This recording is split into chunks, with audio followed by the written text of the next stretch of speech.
Live from the BDN Studios, it's Bang and Dang. That's awesome. If you don't like that, then You ain't black. One of them was trusted with real power and never stepped out of line. The other was trusted to hold the throne and decided to take it for himself. That difference is what tore the Colombo family apart. Because while Victor Orena would eventually turn on Carmine Persico and spark a war within the streets of New York, Gennaro Langella was the kind of guy Persico relied on completely. He was steady, loyal, right at the center of one of the most powerful rackets the family ever had, which is where the story really begins. Well, Gennaro was one of those guys who never needed to be loud, never needed headlines, never needed people outside his world to even know his name. But inside that world, especially in Brooklyn, people knew exactly who he was and what he was capable of. By the time the government finally put his name front and center, he had already spent years helping run one of the most profitable rackets New York had ever seen. The kind of operation where money didn't come in waves, came in steady, nonstop, like a machine that never shut off. Or like a woman that never shuts her mouth. right. He was born December 30th, 1938 in New York City. Oh, wow. He grew up in the kind of environment where organized crime wasn't something you learned about later. It was just there from the start. Part of the neighborhood, part of the people around you. Like a lot of guys who end up in that life, there's no clean moment where you can point and say, well, that's when it began. It's more like a slow pull. You start hanging around the right people or the wrong people, whatever you want to look at it. Right. Do some small things, earn some trust. Before you realize it, you're already in deeper than you ever planned to be, and you ain't getting out. Wow. Well, Langella, he wasn't flashy. That worked. And it worked in his favor because the guys who talk the most usually don't last very long. Dude got loose lips. But the Singing like a canary. right.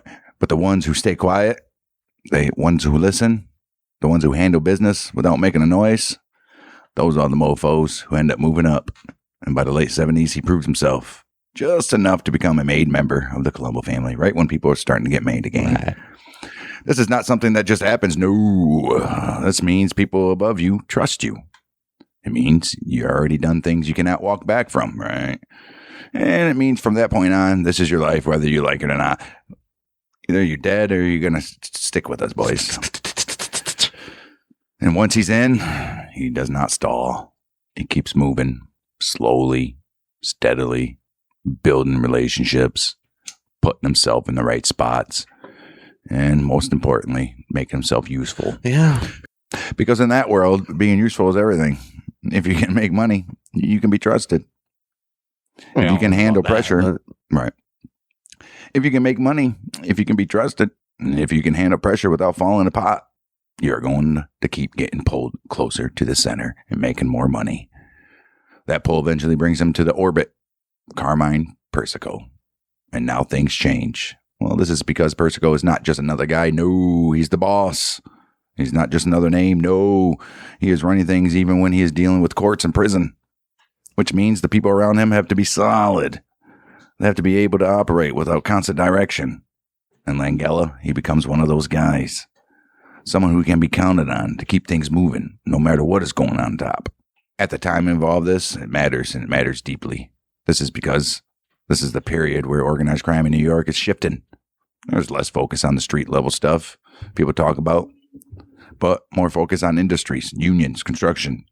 This is places where the money is bigger and more consistent, and Langella is right there as that shift happens. He put himself right in position as the opportunities start opening up. He said, I'll do it. Yep. That means by the time the 80s roll around, he's not some unknown name working his way up anymore. He's already in the mix, already trusted. He's already involved in things that reach way beyond a single neighborhood. And what he steps into next is what really defines him. This is where the money gets serious. It's where the control gets real. And this is where his name starts getting tied to something bigger than just the Colombo family. Something that's going to pull in multiple families, multiple industries, and eventually the full attention of the federal government. Ooh, always. Once Langella is tight with Persico, things start moving in a very specific direction.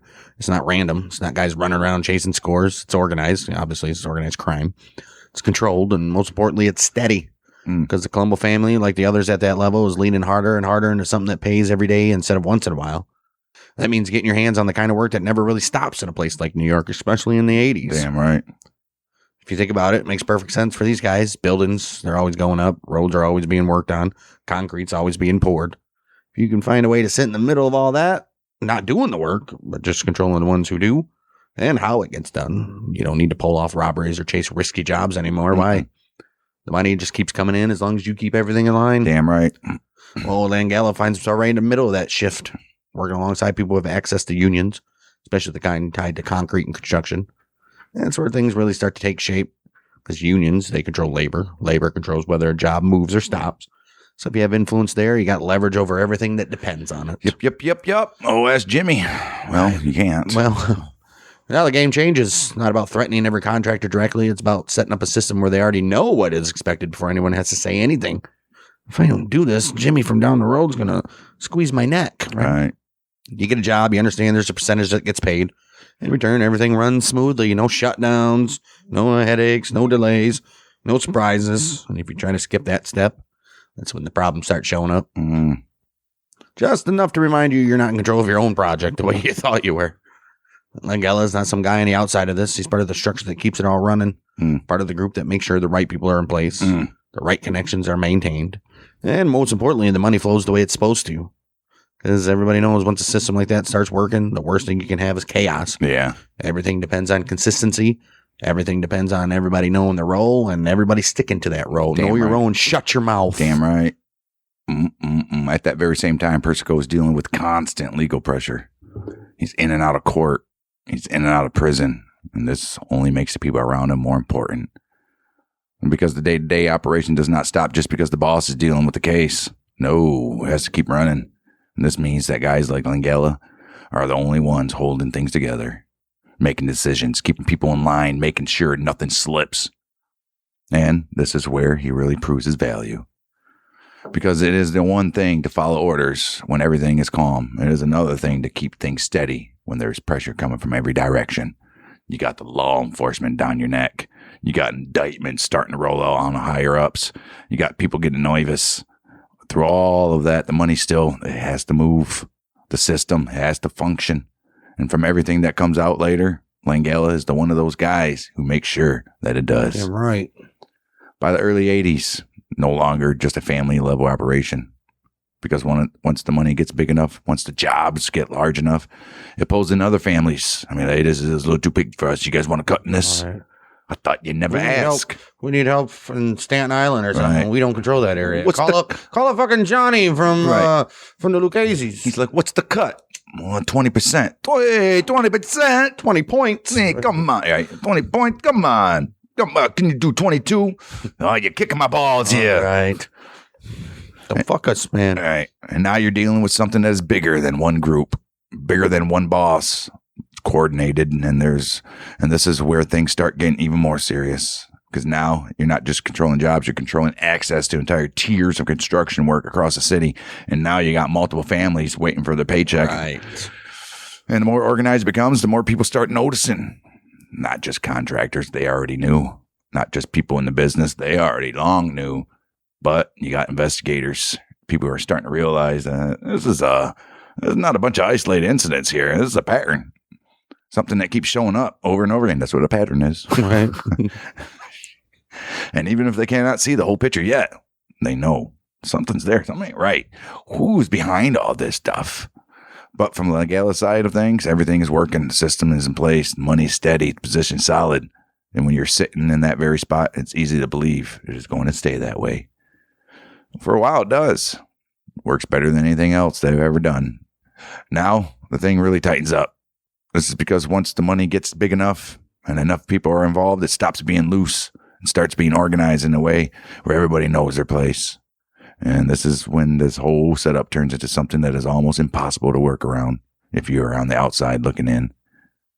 The lower end, the smaller jobs, kind of projects that are happening all over the city every freaking day, those, well, they fall under a simpler understanding. Get the job, pay your percentage, everything runs smooth. Nobody bothers you, nobody slows you down, and for the most contractors, that is just the cost of doing business. They factor it in and move on, because fighting it is only going to cost you more in the long run. Guess what, boys? We're all going to have to fit in this truck because the last one got blown up last night. Once the jobs get bigger, once the numbers start climbing into serious, big time money, That's where it changes, because now you're not just dealing with one group anymore. Ooh. You're dealing with something coordinated again. Right. Something where the biggest projects are essentially spoken for before bids even go out. Right. And if you're not already part of that circle, you ain't getting in. Basically, the money's already spent on that job that's not even done. There's a group of contractors who end up getting these jobs over and over again. And it's not by accident. They're the ones. They understand how to play the game. They pay what they're supposed to pay. In return, they get access to the kind of work that keeps their business thriving. They're making money. We're making money. We're all making money. Everybody else is left fighting over whatever scraps are left, the little measly projects. Sitting behind all that, not drawing attention, there are guys like Langella. Yeah. Make sure the system stays in place. Make sure nobody decides to go off script. The whole thing depends on an order. Depends on everyone sticking to the arrangement. And the moment someone tries to break it, it has to be corrected, and corrected fast. Quickly. Sometimes that correction is subtle. Sometimes it's just delays, missing materials, workers not showing up when they're supposed to. Just enough to make it clear that you're not in control. This project's gonna go on as long as we stay. Right. That contractor boss, he's gonna fuck those guys. Well, not fuck those guys. Come on. Right. Oh shit. But other times it gets more direct. But the point is always the same. You either work within the system or you don't work at all. Or you don't live at all. Either way, I guess you're not working. Right. The money coming through is constant. Job after job, project after project. It doesn't stop. That's what makes it so valuable. It's not a one-time score. It's not a gamble. It's a pipeline, literally. And as long as everything stays in place, it keeps flowing. And old Langella is right in the middle of it, helping keep that flow at a steady flow. But the same thing that makes it strong, guess what it does as well? Makes it visible. You guys thought I was going to say weak. Right. Because when the same names... Basically, though. Right. When the same names keep on showing up, same patterns keep on repeating, people start asking questions. Not just anyone. This is the kind of people whose job it is to look for exactly that kind Why of does pattern. Lampanella always get these damn multi-million-dollar bids? And once they start looking, guess what? They don't stop. First, just pieces. One contractor here, one situation there. Nothing that fully explains what is really going on. But if you add everything up over time, those pieces, they start lining up. And they start lining up pretty straight. And what the investigators begin to see, there's no random to this at all. This is a system. Something built to control how an entire industry operates. And once that realization hits, everything changes. Now it's not about catching someone. Now the government's pissed because they lost money. They didn't get their cut. Now it's That's what it always is, too. They don't give a shit about the criminal aspect of it. Yeah, they didn't get our cut. Damn you. Now it's about understanding the whole thing, how it works, who's involved, how the money moves. And once you start pulling on that thread, it leads straight to the people at the center. And Langella, guess what? He's one of those people, if not the top. Wow. While this is building, while the system's still running, the money's still coming in, something else building at the same time. Guess what? It's the case. The case is building against them. It's slowly coming together piece by piece. It's getting stronger by the time. It's getting stronger by the day. And every time someone talks, every time a connection is made, every time another part of the picture falls into place. Yeah. Once the FBI and all those guys started saying, hey, you know what? Let's not go after these guys for these murders and shit like that. Let's go. Let's talk to the IRS. They're like, yeah, these guys hasn't paid forever. Got them. When all that falls in place, that pressure finally starts to show up in a way nobody on that side can ignore. At first, it doesn't hit all at once. Never does. It starts small. A few questions here, subpoena there. Somebody gets called in. Somebody else gets nervous. Right. Most of the time, guys in that life are used to it. Comes with the territory. You deal with it. Keep going. Don't panic. Panic, that's what gets people talking. And talking is what brings everything down. But by 1984, things are already starting to get more serious and people are talking. Questions aren't random no more. They're pointed. They're consistent. They keep circling back to the same things. Construction jobs, unions, same contractors, the same patterns. When you start hearing the same things come up over and over again, you know something out there or somebody out there is putting the pieces together. Right. That's exactly what's happening. Instead of chasing one incident at a time, the people building these cases are looking at the bigger picture. They're lining up jobs, lining up payments, lining up who was involved and when. Slowly that map starts to form, and once you can see the map, you don't need to guess anymore. You just start filling in the names. That's it. Guess what? Langella is one of those names that keep coming up. And that's the problem when you reach his level. You can't hide behind being just another guy anymore. Everything around you points upward. At the same time, pressure's building inside the business itself. Because not everyone is happy playing along forever. Right. Some contractors start pushing back quietly. Some get tired of paying. Some get squeezed too hard. When that happens, people start talking. Maybe not right away, maybe not publicly, but just enough to get some attention. Just enough to give some investigators something to work with. That's all they need. And once people start talking, just even a little bit, changes everything.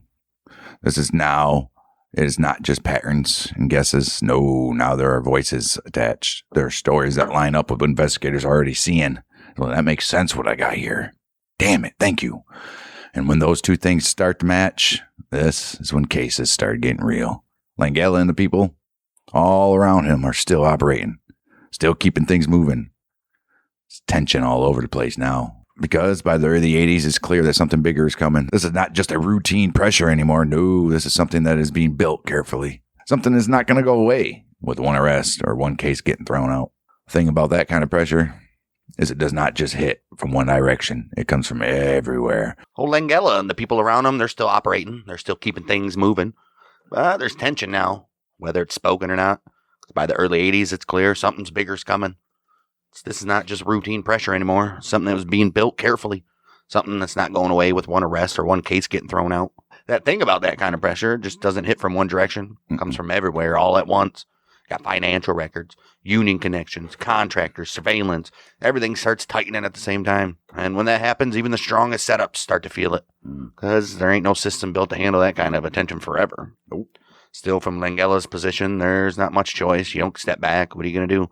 There's no slowing down. You keep going. That's how it works. That's how it works once you're in that deep. There's no clean way out. You either keep moving forward, keep trying shit, won't work. Nope. Or everything you built starts to fall apart. That's exactly where he's sitting as things start to break open. Still in the middle of the operation, still connected to everything that made it successful. But now also tied to everything that's about to be used against him. This is where the cases finally land, and once they do, there's no keeping it quiet anymore. Yeah, when the popo finally takes action, it doesn't come quietly. October 14th, 1984, comes all at once. Indictments, arrests, names being read off in courtrooms, and suddenly, something that had been running in the background for years is dragged right out in the open. And for guys like Langella, well, there's no easing into it.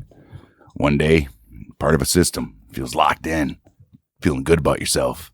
The next day, you're standing in the middle of a case that's trying to tear that entire system apart and lock your ass away. And then you're being presented with, all you got to do is give us some names. Right. We'll go lenient on you. Forget about it. I'm not a fucking rat. Fuck you. Right. This is where everything had been building starts to get laid out piece by piece. No more rumors. No more guessing. Full picture, jobs, payments, unions, contractors, all tied in a way that shows this was never random. It's organized. It was controlled and had been running that way for a very long time. Langella, he's right in the middle of it. He's not alone either. This is not a case about one guy. No, there's multiple people from the Colombo family, including Carmine Persico, all facing charges that are meant to hit the structure itself and not just individual acts. And this is what makes a difference, because now the focus is not on proving one specific moment. It is in showing how everything connects, how the system works from top to bottom. And it ain't going to stop with the Colombos, baby. Nope. The trial stretches on. It's long. It's drawn out. The kind of case where there's no quick ending. And the day after day after day after day, same story keeps on getting told from different angles, just like what we're doing here. Right. Basically. Contractors explaining how things worked, how payments are expected, how problems showed up. And when they did not go along with them, and all of the building toward the same point, that this was not coincidence. It was control. Langella, he sits through it all. What's he going to do? Right. And at that level, there's no pretending you are just on the outside, because everything points back to the same core group of people who kept the operation running. And his name is tied into that again and again and again. Not in one isolated situation. No, across multiple parts of the story. This is exactly what makes it so hard to fight. I mean, well, you can try to explain one thing, but then, oh, shit. You got me. So tell me why you were seen handing stacks of 100s to this guy. Well, that was just payment for the porta potty. Right. Well, tell me why. Right. I'm glad you mentioned the porta potty. Right. Well, when the verdict finally comes down, November 17th, 1986, is not a surprise. Nope. Well, not really. This is because by that point, the case has been laid out in a way that leaves very little room for maneuvering. And Langella is found guilty, along with others, convicted on charges tied to the construction and concrete rackets that had been bringing in money for years. And that's just those two. And there's garments and... Yep. Well, the sentence follows. It's a heavy one. 65 years behind bars. It's the kind of number that makes it clear this isn't just punishment. It's meant to end your role in that world completely. For most people, that would already be the end of the story. But for old Langella, it's not over yet. It's not even close. Not by a long shot. Because while that case is going on, we got something even bigger brewing. Something that goes beyond one family. And this is aimed at the entire structure of the organized crime in New York. And once again, Langella's name is on that list too. February 25th, 1985, Langella and other mob leaders, they're indicted in the infamous Mafia commission trial. So just as he's taken a hit from one case, he's about to get pulled into another one that's even wider, more ambitious. It's even harder to fight. And this time, the target's not just what he was involved in. It's the whole system he's a part of. Damn right. Some bitch. Before he even has time to settle into that first sentence, the second one comes in, and this is even bigger. Not just in terms of who's involved, but what it's trying to prove. So now the focus, not just on one family or racket, it's aimed at the whole structure, like we said. The way all the families interact, the way decisions get made at the top. It's a thing people on the outside only ever heard about, but they never really saw it laid out in full. This case, it puts it all in the public. It's got names from across New York, bosses, high-ranking guys. These people have been operating for years without ever having to sit in the same courtroom together. Now they're all there, tied into one story, one structure, one way of doing business that had been running in the background for decades. How many more times can we say that? Right. And how many more times can we say Langella's right in the middle of it? At this point, there's no hiding, no saying you're not involved or only involved in one part or one situation. So the way this case is built doesn't matter. It's going to show how the families worked together when it mattered, and how they divided things up, how they kept the order, and how guys like Langella, they fit into the larger picture. This trial, as we said, it drags on, just like the last one. Long days, testimony stacking on top of testimony. Same pattern starts to repeat. More pieces of the story comes out. More connections being made. With each step, it gets harder and harder for anyone on that side to even argue that this is all just coincidence or separate incidents. Because guess what? It lines up way too cleanly. I mean, come on, guys. It's a perfect timeline here. And once again, Langella is sitting there all through it. Already carrying one heavy sentence. Now facing another case that could add even more time. And by this point, the outcome starts to feel almost inevitable. Because the strategy being used against them is not about catching one mistake. It is about showing the entire system. And once that system's laid out... You ain't arguing much about it. Don't even argue. That's what the prosecutor's saying. We're gonna rest our case. We're just gonna show you this, and we're not gonna say any. We don't even have to talk. Right. Just show you the evidence. And if you guys are smart on the defense side, I wouldn't talk either. Right. It was the most silent courtroom ever. Everybody just reading papers. Wow. 19th of November, 1986. Langella, along with Persico, other top Mafia members, guilty in the Mafia commission trial. 13th January 1987, sentenced 100 years. And when you stack that on the 65 that he already had, guess what, baby? You're going to die. You're going to die in that jail cell. Die behind bars, buddy. In the span of a short time, Langella goes from sitting near the center of one of the most profitable operations in the city, driving a nice Cadillac, wearing a nice suit, eating the best gabagoo. Right. And then he gets removed from it completely. Locked away with animals. And he sentences that add up to more time that he could even... Well, wouldn't he be the animal too? I mean, he's locked away with his kind, I guess. Right. And he's locked up for more time than he can ever realistically serve. And that is exactly the point. I'll be damned. This dude's 185. Right. Fucking son of a bitch. This is not just about punishment, about shutting the door on organized crime completely. Makes it even harder. It does not just take down one part of what he was involved in. No, it takes down everything. Construction racket, connections, position, all of it. Once those cases are finished, the system that had been running so smoothly is exposed in a way it can never, ever be done before.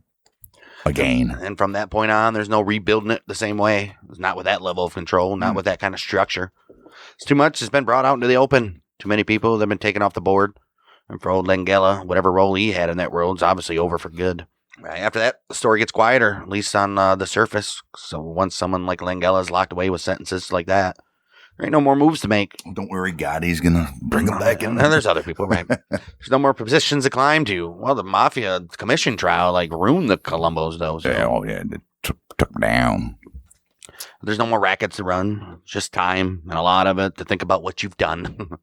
Stretching out year after year inside federal prison while everything he was once part of keeps moving on without him.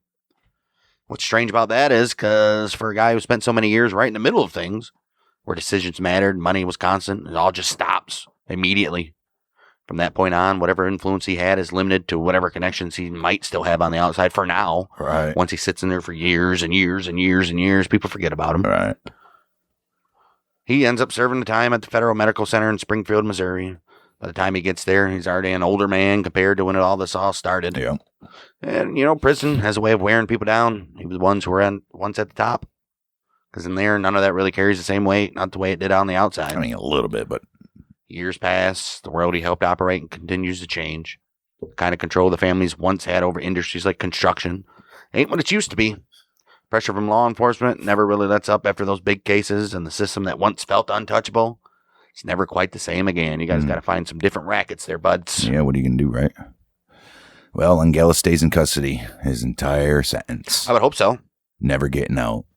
Never returning to the life that he built. And the 15th of December, year 2013, 74 years old, he dies in that very prison hospital, still serving sentences that had handed down decades earlier. Well, in a way, it tells you everything about how his story ends. Not with the comeback. Not with the quiet retirement. I guess it was a kind of a quiet retirement, right. If you want to look at it. It was that steel door closing and never reopening. Clanking behind him. When you look back, this is really what defines him. Not just the position he held or the money that he moved through the system, but the fact that he was part of a moment where everything changed in organized crime, where the way that the world operated for years finally got exposed in a way that it could not ever recover from. And he happened to be right in the center of it. Guys like him could operate in the background. They stayed quiet. They stayed insulated. They kept moving things without ever having to answer for the whole picture. But after this, that was all over. Langella ends up being one of the examples of what happens when shit hits the fan. He was not the loudest name, not the most popular, not one of the people outside that world talked about the most. But inside that world, he was exactly what you needed to make something like this work. He was steady, controlled, reliable. He's a reliable guy. Loyal, the kind of guy who could keep a system running without drawing attention to himself. Until it did. Inevitably. And in the very end, old Langella, his story ends rotting in a jail cell. He's not the biggest personality, as we said, not the most famous either, but one of those guys who helped hold up a machine and ran for years until the moment that it didn't. And once it stopped, it took him down. It took him down with it. It took him down hard. So Langella, huh? Langella, Gennaro, Jerry Lang. Jerry Lang, that guy's interesting. I mean, he ran some rackets. You didn't really hear about any slimy shit as far as killings and all that stuff. He was a typical mob guy, basically. Running his little crew. He was a boss. He was the boss of the family. What do you mean ran a crew? Yeah. He really wasn't, though. Well, I mean, he was street boss. All right, this is going to lead us to Victor Orena. And this guy, if you talk about polar opposites of what we just were discussing here, Victor Orena, he is nothing like what Langella was. Victor Orena, he was just supposed to be a temporary boss. He was just supposed to keep the seat warm while the real boss sat in prison. But in 91, he made a move to take it for himself. And overnight, the old Colombo family turned its gun inward again for the third time. He had all the power of a regular boss. I mean, he can make murders. He can, yes, he can make murder. He can all that shit that an acting boss that can never do. Workshop and just put together a murder. I made this. Look at this. I made this murder. Look at what I made. Oh, that's a nice murder. Frankie, look what I made. Oh. You hear me, Tone? Hey, Tone, you say what I hear? What? Yeah, but this guy had all the everything that regular boss. He didn't have he had all the makings of a varsity athlete, but he really didn't take advantage of it. Right. Well, he did. Kind of. Not really. Well, he set off one of the bloodiest mob wars New York had ever seen in years. The Third Colombo War, to be precise. With hit teams stalking their own people, bosses ordering each other killed, and a trusted inner circle that started breaking apart from the inside. But before we get to there, old Vic, he was born May 7th, 1934, New York City. From the start, it's not exactly an easy road. His daddy dies when he's still a kid. He ends up spending time in a reform school. And somewhere along the way, he drops out of high school. I mean, you got to. There's no straight path here, no clean start. Later on, his own son even would say the reason he got pulled into life was simple. He was surrounded by guys in the neighborhood who came from nothing and turned himself into big figures. Well, It's the kind of guys who had the money, the respect, the presence. When you're young and that's all you see every day and you got no money to your name and this is the easy way to grab it. Don't feel like crime, just feels like a way up in the world. I mean, this is the exact same story as 95% of these people that we've done. Why'd you get into it? What do you mean? It's just like in Goodfellas. This is what we did. Just in the neighborhood. Right. Start working at running errands, and now you're... And that poor guy with the hot dog stand. What are you going to do? What are you going to do? Early 70s. Orena. He's already moving in the right circles. Or wrong ones. Right. And this is where things get serious. This is because Carmine Persico, who's running the Colombo family at this time, he starts quietly bringing new guys in, even though the book says we're not supposed to. They've been closed since 1958. But rules like that have a way of bending when the right people decide that they need to be bent. And Orena's one of those guys who gets brought in there in this period. Yep. From there, he does not waste any time. No, he starts building this position the way guys like him usually do. He ain't loud. He's not flashy. He's just steady. He works in Brooklyn, Long Island, and the Jerseys. If only you would have stayed that way, Right. bud. Getting tied in labor racketeering, which is where the real money is. And he starts leaning into that really hard because unlike street level crime, this is consistent. It's controlled. And if you do it right, this money just keeps on coming and coming and coming and coming. Ask Langella, he knows. Right. Ask Culligan Water. Hey, Culligan Man. That might be is that a regional reference again? I don't know. Is it? Is there a Culligan Man? I'm pretty sure. Hey, Culligan Man. I think it's just around, we're giving away where we live. No, I think it's everywhere. I don't think it is. What's Culligan Man commercial nationwide? Nationwide. It's a nationwide and global water treatment company founded in 1936. So there you go. It's just like Mr. Clean. So Culligan Man is not local. Look at that. Cool. He might be logo. There might be a Mr. Culligan going around here. No, he might be logo. Right, loco, like living la vida loca, you know? New Jersey. All that. Right. And this is exactly what Orena has become known for. Not just being involved, but he's reliable. The dude's a good earner. Someone who can earn, and in that world, being a top earner carries more weight than anything else. And the way he carries himself matches that rise. Always well-dressed, always put together, not looking like the kind of guy who would expect to be tied into organized crime. Isn't that the kind of guy you would exactly Right. think was in organized crime? Right. He's more like a businessman, if anything else. This is part of what makes him effective. He's less attention to draw. The easier it is to keep everything moving without anyone asking too many questions or looking his way. He's just going to walk right past by everybody and no one's going to blink an eye. Right. By 85, everything starts to shift, though. As we know, old Persico and several of the top Colombo figures, they're convicted on racketeering charges. Now, the guy running the family is dealing with serious prison time. That creates a problem because business don't stop just because the boss is locked up. Still got to run. Money's got to be made. Decisions, they got to be made. At first, he tries to keep controlling the family, naming his brother Alphonse Alley Boy as acting boss before going away, but that don't hold. Nope. Because unfortunately for him, Alley Boy, he skipped bail on a loan sharking charge and now things are unstable. Persico, he sets up a 3-man ruling panel to hold things together, but even that's not a long-term answer. Nope. By 88, he makes a move that changes everything. He dissolves the panel and he names Victor Orena as the acting boss, and he makes it clear that he is supposed to be temporary. Temporary. He's just holding the seat until his son, Little Alley Boy, can take over. Orena had been a capo in Little Alley Boy's crew, so he's already trusted and already in position. But here's where it gets interesting, though. Even though Persico calls him a placeholder, he gives him real authority. The power to induct new members. The power even to order murders like we said on his own. That's not something you usually hand to an acting boss. Tells you just how much confidence Persico had in him at that moment. At the same time, the legal pressure keeps stacking up. Oh, As we said, 1986, November 17th.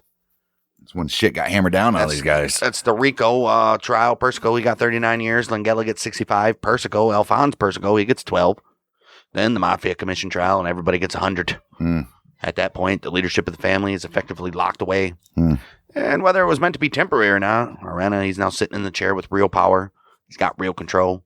Plus, he's got a family that depends on him to keep everything running now. Right. He's got a lot of mouths to feed. Right. By 1986, Gotti takes over the Gambinos. Orena is already in position to benefit from it. He starts expanding his dealings with the Gambinos, which only adds to his influence and his earning power. And this is where he really separates himself, because he's not just holding the title anymore, he's producing. And in a world, being a top earner means everything. He built strong ties with key figures like Bandito Eloy and his bro, Vincenzo, who are leading the Brooklyn faction of the Colombos. And this gives him even more weight inside that very family, because by 1988, he's being described as an underboss, and he's living out in Cedarhurst on Long Island. This matters more than it sounds, because it shows he's not just a Brooklyn guy anymore. No, he made it to the big leagues, baby. He has a base outside the city. And this is going to play a role later on in his life. Yeah, now he's in the big leagues. He gets to eat in restaurants that everybody waits months and months to get into. He just walks in. He's at Jefferson's. Things, they take a darker turn. November 1989. Orena allegedly orders the murder of Colombo mobster Thomas Osera. This is a guy who had become a problem. Now here's a guy. Right. Osera was believed to be skimming profits. He allowed the police to seize loan sharking records and suspected of killing an associate of Gotti at the same time. Oh, no. This makes the situation even more serious, because now Gotti wants revenge. Right. And when Gotti wants revenge, Gotti gets revenge. Gotti gets. Gotti gets. Gotti gitty. Gotti got. Gotti got. 13th November 1989, Gregory Scarpa. Oh, Scarpa. Carries out that very hit. He strangles Osera with a piano wire. Oh. And this is where things get complicated. This is because Scarpa is not just an enforcer. No. He's also secretly working as an FBI informant. And doing murders and shit, dude. They knew. Right, of course. No, I don't know. I don't. They knew he was murdering people. Right. He fed information while still actively participating in violence. This is kind of double life. It's very dangerous on its own, but it becomes even more important later. This is because Scarpa, along with Carmine Persico and John Pate, they eventually turn. Right. They eventually turn against Orena. And a lot of people believe that this shift is tied to Orena's strong stance against narcotics, which puts him at odds with guys who are willing to make money that way. Yeah, smack will get you a lot. Then in 1990, his name gets tied to something completely different. A scheme involving a racehorse named Fins, the son of Seattle Slew, famous racehorse, whereas he's accused of being part of a plan to poison the horse for insurance money as a part of a larger horse-killing scandal. Sounds almost out of place compared to everything else. Out of place. But it shows the range of what these guys were involved in and how far they were willing to go when there was money on the line. Oh, pie, oh, my. Did you kill him? Did you kill her? Right. Fucking Ralph. Right. By early 91, things start to break. Orena, he's no longer looking at himself as a placeholder now. He says, Persico, you're sitting in prison. You're holding the family back from making money, dude. Right. And I should be the one running things for real. At the same time, Persico, he's talking about doing a television biography, and that don't sit well with Orena or a lot of the other old school guys. Because they all remember what happened when old Joe Bonanno put his story out there. Right. And all the prosecutors used that against him. Now it feels like history is about to repeat. Orena, he sees it as a problem that needs to be stopped, and now. Instead of jumping straight into war, though, he actually goes to try to handle it the traditional way. He goes to the commission and asks them to remove Persico and officially name him boss. They shut that down, though, and tell him to follow the rules. Got to go talk to your capos, see where they support. They want you or they want Persico. It's out of our hands. So he does that. He tells his concierge, Carmine Persico, go out and quietly poll all of everybody to see who backs me, who backs Persico. But that move, unfortunately for him, ends up blowing everything up. Instead of keeping it quiet, Persico, he goes and snitches straight to Persico. Once that happens, there ain't no coming back from it. Persico, he don't debate it. He immediately orders a hit on Orena. He said, this guy's got to go. You got to go. June 20th, 91, the decision turns into action. A 5-man hit team, which includes Persico, John Pate, and Hank Schmura. They set up near Orena's home on Long Island, waiting for him to come through. Everything's in place. They're sitting there, expecting it to be quick. But Orena, he spots him first. He's driving down the street. He notices the men parked in the car, not very conspicuous. recognizes what's about to go down, and in that moment, he says, nope. He doesn't slow down. He doesn't hesitate. He keeps driving and gets the hell out of there before they can even react. By the time the gunmen even realize they have been made, it's already too late. Just like that, what could have ended in a few seconds, and now it's going to draw out into something much bigger. Because now we're all out war. The old Colombo War number 3 has started. Yeah, that's all it needs, baby. After that failed hit in June of 91, everything spirals fast. And by the fall, it is completely out of control. Not quiet anymore, not behind the scenes, out in the open. Shootings, It's the worst thing you could do is out in the open, too. Bodies dropping in the middle of the street in pure daylight. Pure? Broad? And the kind of attention, Right? the kind of attention nobody wants. November 18th, 1991. Orena allegedly sends a team after Gregory Scarpa, trying to take him out before Scarpa can make another move. But the hit does not land. Scarpa is ambushed while driving with his daughter and granddaughter. And somehow, they all make it out alive, which only makes things worse. Now you're going to kill me with my family? Right. Uh-oh. Now both sides know there's no slowing down. Later that very same day, response quickly. Persico loyalist Hank Smira, one of the same guys who had been part of the June hit, is shot and killed. That is how fast the things is moving now, baby. Not hours, not weeks. Oh, it's definitely hours. But minutes. Right. Well, yeah, there you go. Then.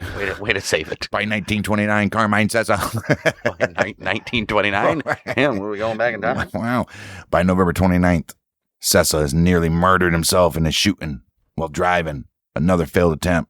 Another reminder. Nobody. Then, 3rd of December, Scarpa makes his move. He sent a team to kill Orena soldier Joseph Tolino. And Tolino manages to escape as well. But there still leaves a body. His companion, Genovese family mobster, Thomas Amato. You can't be killing other family members, guys. Right. Murdered by mistake, which only adds another layer because now you got the Gambinos and now you got Genoveses and Colombos. Oh my goodness. Which only adds another layer because now other families are getting pulled into. And something they didn't start. And when other families get pulled into something that they didn't start, they don't care. Right. They're angry. It keeps going, though. December 5th and 6th, William Cutolo, he sends teams that take out Persico loyalists Rosario Nastasa and Vincent Fusaro. December 8th, Orena supporter Nicky Granzio, he's killed. Back and forth, hit after hit, nobody really getting ahead. Just more damage on both sides. In the middle of it all, the kind of thing that always happens in wars like this is start to show up. People who are not even part of it getting caught in the middle, aside from the other mobsters. Right. Not long after, Matteo Speranza, an innocent employee just working at a shop tied to Persico Associates, he's murdered by Anthony Liberatore and his father. 2 guys trying to make a name for themselves in the Brooklyn faction. Just looking to prove something, and they end up killing something who had nothing to do with it. Always put your phone on silent before you do things. Right. Never happens. But at that point, the war is just not internal anymore. It's messy. It's public. And you're killing innocent people. Right. You got people getting napped all over the place that have nothing involved. Right. It's getting out of control. It's not how things are supposed to run, not at this level. But once it starts, it's rolling down the hill like a snowball. Just keeps going, hit after hit. It's until something bigger steps in to shut it down.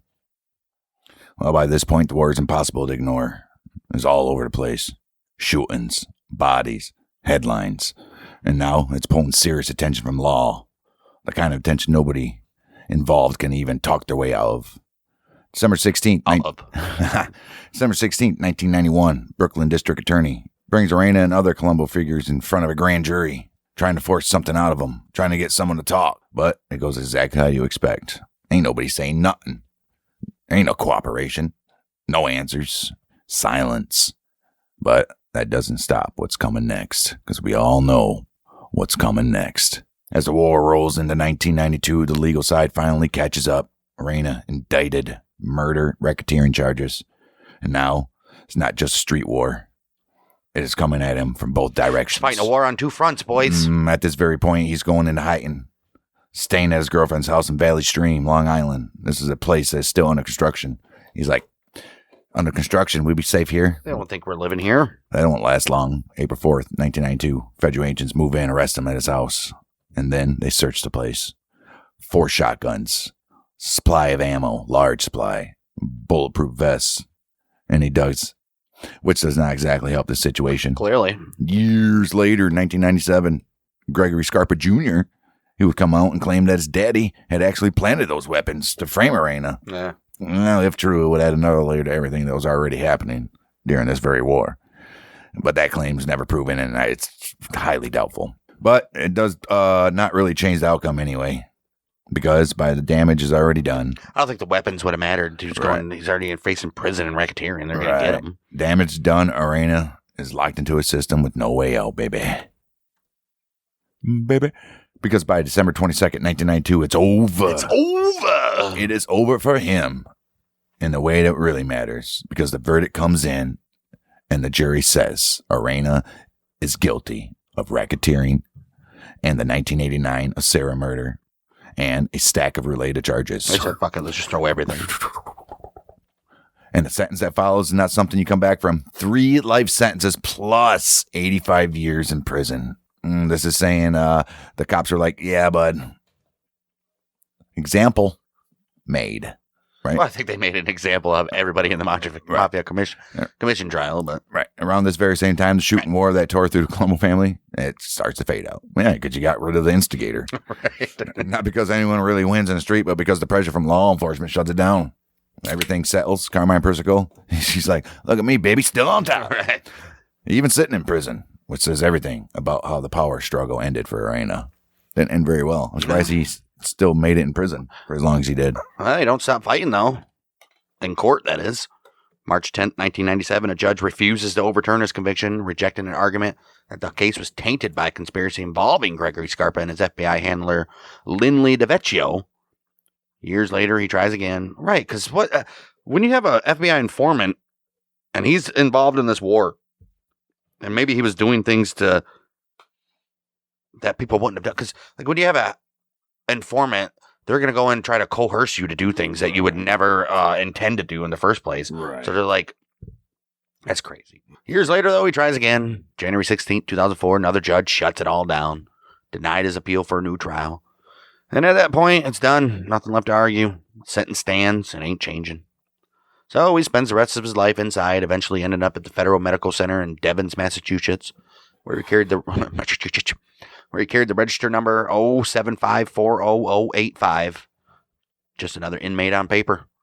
So even though his story is anything but ordinary, while he's there, he takes on a different role. He becomes a Catholic Eucharistic minister. Oh, nice. Helping the priests administer communion to other inmates during Mass, which is about as far from where he started as you can get. I mean, they were always religious. He was a grand euchre player that was Catholic. Right. He could throw them fucking, he could throw those trumps down. Throw those bowers. But time catches up to everybody. April 2021, reports come out. He's suffering from dementia. Of course. He's reliant on a wheelchair. By August 23, it's being said that his condition has progressed to the point where he believes he's the actual warden of the facility. Fuck yeah. It's a strange and quiet ending for someone who once tried to take control of an entire family, ended up losing everything else instead. Sounds like he's having a ball. Right. In the end, both of them held power. Both of them sat close to the top. But only one of them kept the trust that got him there. Because Langella, he stayed loyal, but still lost everything when the system came down on him. Orena, on the other hand, he tried to take control. Yeah, this guy. He ended up tearing down his own family apart. I still don't understand why he did that, because, like I said, he got given every authority power that you can get. You know, these guys are, Persico could still override him if he wants to. Yeah. So you wanted total power. Right. Yeah. Between the two of them, though, you get the full picture of how that world really worked. Built on loyalty, held together by power. And there's always, always, always one bad move away from collapsing on itself. Problem is, these guys never followed the system correctly. They never followed the code that Lucky and all those guys. Well, these newer guys laid down.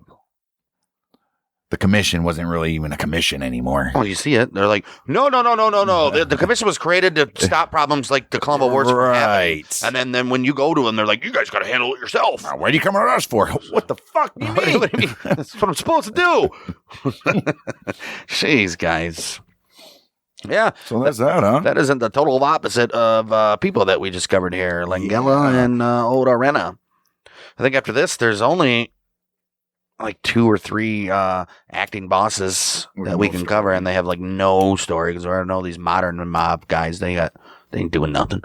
When they're doing something, they're just ain't out there doing nothing. Right. So we'll try to get the best we can on the remaining bosses, and then we'll move to more or other people that were lower down in the ranks, the underbosses or street bosses, or Who's the most famous? people like Sonny There Franzese, you maybe go. Michael Franzese, people like that. And obviously, we got to cover the Gallows, who started the first freaking Colombo Wars. So we got a few people still left in the old Colombos. So with that, you guys already know how we do. We'll bring it back next week for another true crime episode. What's Could it gonna be a be? mass shooting. Could be a murder of some sorts. You never know until we get there. But we'll be there. So like, subscribe, leave us a comment, share us with your friends, and leave us a review if you're listening on podcasts. And we'll be back next week for more Outlaws, Gunslingers with the month of Michigan. Dang dang.